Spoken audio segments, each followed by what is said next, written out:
30,000 سال پہلے مجھے زمین پر پیدا کیا کہ ایک جن مدینے میں داخل ہوا۔ معزز ناظرین، السلام علیکم۔ آج میں آپ کو جو واقعہ سنانے والا ہوں وہ ہے حضرت علی علیہ السلام اور ایک شیطان نما جن کا واقعہ۔ وہ جن جو کہ حضرت آدم علیہ السلام سے بھی 30,000 سال پہلے پیدا کیا گیا تھا۔ ایک دفعہ ایسا ہوا کہ مدینہ طیبہ کے سارے لوگ خوف زدہ ہو کر حضرت محمد صلی اللہ علیہ وآلہ وسلم کے پاس پہنچ گئے اور کہنے لگے کہ ایک بہت ہی بڑا انسان نما جن شیطان مدینہ طیبہ کی طرف آ رہا ہے۔ دوستوں، وہ شیطان کون تھا اور مدینہ طیبہ کی طرف کیوں آ رہا تھا، اور حضرت علی علیہ السلام نے اس شیطان نما جن کا مقابلہ کیسے کیا، یہ واقعہ پورا تفصیل کے ساتھ میں آپ کو اسی ویڈیو میں بتاؤں گا۔ آپ سے گزارش ہے کہ ویڈیو کو اینڈ تک ضرور دیکھیے گا۔ حضرت علی رضی اللہ تعالیٰ عنہ کے آپ نے بہت سے واقعات سنے ہوں گے، لیکن یہ جو واقعہ میں آپ کو سنانے والا ہوں شاید ہی آپ نے پہلے کبھی سنا ہو۔ حضور پاک صلی اللہ علیہ وآلہ وسلم کا دور تھا کہ ایک جن مدینے میں داخل ہوا جو آدھا انسان کی شکل میں تھا اور آدھا جن کی شکل میں، جس کا قد 40 گز لمبا تھا۔ مدینہ کے لوگ ڈر اور خوف کی وجہ سے مسجد نبوی کی طرف بھاگے اور رسول پاک صلی اللہ علیہ وآلہ وسلم کی خدمت میں حاضر ہوئے اور کہا، یا رسول اللہ صلی اللہ علیہ وآلہ وسلم، اس خوفناک بلا سے ہمیں بچائیے، وہ بلا مسجد نبوی کی طرف آ رہی ہے۔ حضرت محمد صلی اللہ علیہ وآلہ وسلم نے فرمایا کہ تم لوگ کیوں ڈر رہے ہو، میں تمہارے پاس موجود ہوں۔ وہ جن جیسے ہی مسجد نبوی کے صحن میں داخل ہوا تو رسول خدا حضرت محمد صلی اللہ علیہ وآلہ وسلم کو سلام کیا اور دست ادب جوڑ کر حاضری دی اور کہا، یا رسول اللہ صلی اللہ علیہ وآلہ وسلم، میں آپ کے پاس ایک آرزو لے کر آیا ہوں، یا رسول اللہ میری آرزو پوری کریں۔ تو رسول پاک صلی اللہ علیہ وآلہ وسلم نے فرمایا، کیا آرزو ہے؟ تو اس جن نے کہا کہ یا رسول اللہ صلی اللہ علیہ وآلہ وسلم، کیا آپ یہ دیکھ رہے ہیں کہ میرے منہ پہ یہ کیسے نشان ہیں اور میرے ہاتھ کھجور کے درخت کے پتے کے ساتھ بندھے ہوئے ہیں؟ تو رسول اللہ صلی اللہ علیہ وآلہ وسلم نے فرمایا کہ یہ کس نے اور کب باندھے؟ تو اس جن نے کہا کہ یا رسول اللہ صلی اللہ علیہ وآلہ وسلم، حضرت آدم علیہ السلام سے 30,000 سال پہلے مجھے زمین پر پیدا کیا۔ میری طاقت اور پاور پوری جن مخلوق سے زیادہ تھی۔ میرے سامنے جو بھی آتا تھا میں اسے قتل کر دیتا تھا یا معذور کر دیتا تھا۔ ایک دن میرے سامنے ایک بہت ہی خوبصورت نوجوان تھا جو مخلوق جن میں سے نہیں تھا۔ میں نے چاہا کہ میں اس کو قتل کر دوں۔ میں نے اس سے کہا کہ میں تجھے قتل کر دوں گا، قتل کروں یا معذور کروں؟ اس نوجوان نے کہا، کیوں؟ میں نے کہا، یہ میرے دل کا شوق ہے، اس میں مجھے مزہ آتا ہے۔ پھر اس نوجوان نے کہا کہ آج تک تم نے کتنے قتل کیے ہیں اور کتنوں کو معذور کیا ہے؟ اس نے کہا، بے پناہ۔ تو پھر اس نوجوان نے کہا کہ میں سب کا حساب کر دوں گا۔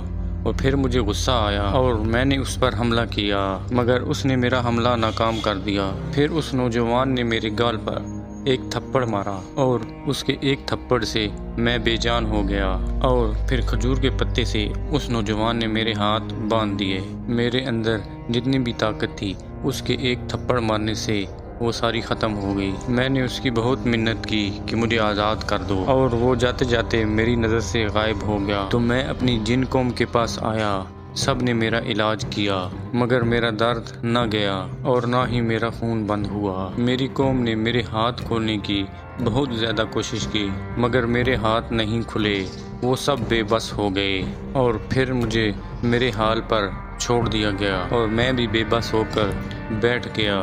30,000 سال بعد حضرت آدم علیہ السلام کو اللہ تعالیٰ نے پیدا کیا۔ میں ان کے پاس آیا، انہوں نے اپنی پوری نبوت کا زور لگایا، مگر میرے ہاتھ نہ کھلے اور میرا درد بھی ختم نہ ہوا۔ اور پھر میں حضرت شیش علیہ السلام کے پاس آیا، ان سے بھی کچھ نہ ہوا۔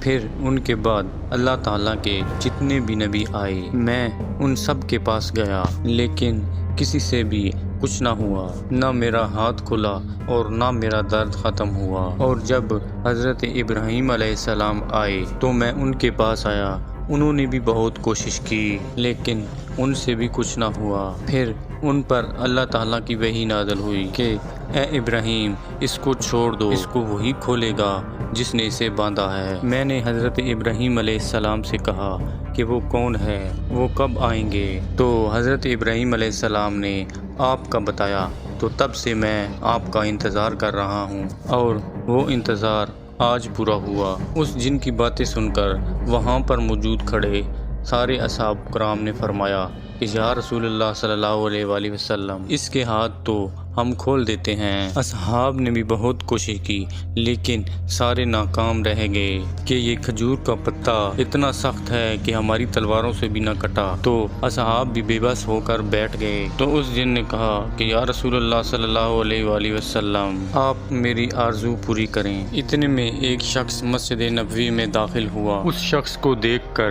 وہ جن ڈر گیا اور رو کر رسول پاک صلی اللہ علیہ وآلہ وسلم سے کہنے لگا یا رسول اللہ مجھے بچاؤ، اپنی پناہ میں لے لو۔ تو رسول پاک صلی اللہ علیہ وآلہ وسلم نے فرمایا کیوں ڈر رہے ہو؟ تو اس جن نے کہا یا رسول اللہ یہ تو وہی ہے جو وہاں تھا، اس سے مجھے بچائیے۔ تو رسول اللہ صلی اللہ علیہ وآلہ وسلم نے فرمایا کہ سب سے پہلے تم اپنا ڈر ختم کرو۔ تو پھر حضرت محمد صلی اللہ علیہ وآلہ وسلم نے فرمایا کہ اے میرے بھائی علی اس کو آزاد کرو، اس کی تکلیف ختم کر دو۔ تو امیر کائنات حضرت علی علیہ السلام نے صرف اپنے ہاتھوں کا استعمال کیا اور اس جن کے ہاتھ کھل گئے، خون اور پیپ جو اس کے گالوں سے بہتا تھا وہ بھی بند ہو گیا۔ اس جن کی وہی طاقت، وہی قوت اور اس کی جان میں جان آ گئی۔